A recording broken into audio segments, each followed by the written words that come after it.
L'Esprit nous libère du péché et nous fait enfants de Dieu, comme nous le voyons dans la lettre de Saint Paul aux Romains, chapitre 8. Ainsi, pour ceux qui sont dans le Christ Jésus, il n'y a plus de condamnation, car en me faisant passer sous sa loi, l'Esprit qui donne la vie dans le Christ Jésus m'a libéré, moi, qui étais sous la loi du péché et de la mort.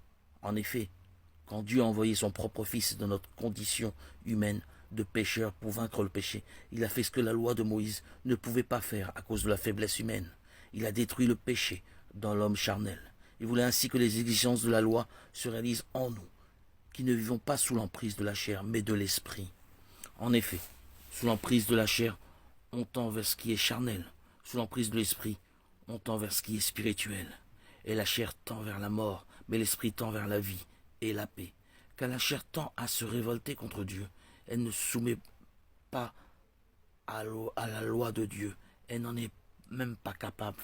Sous l'emprise de la chair, on ne peut pas faire plaire à Dieu. Or, vous n'êtes pas sous l'emprise de la chair, mais sous l'emprise de l'esprit, puisque l'esprit de Dieu habite en vous.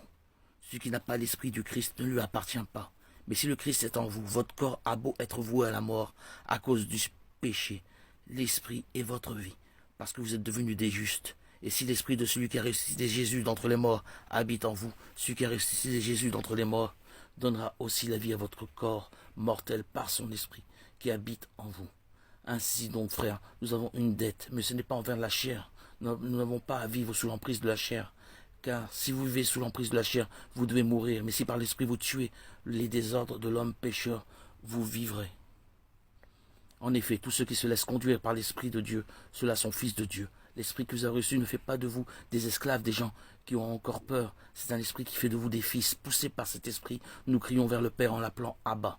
C'est donc l'Esprit Saint lui-même qui affirme à notre esprit que nous sommes enfants de Dieu. Puisque nous sommes ses enfants, nous sommes aussi ses héritiers, héritiers de Dieu, héritiers avec le Christ. Si nous souffrons avec lui, pour être avec lui dans la gloire.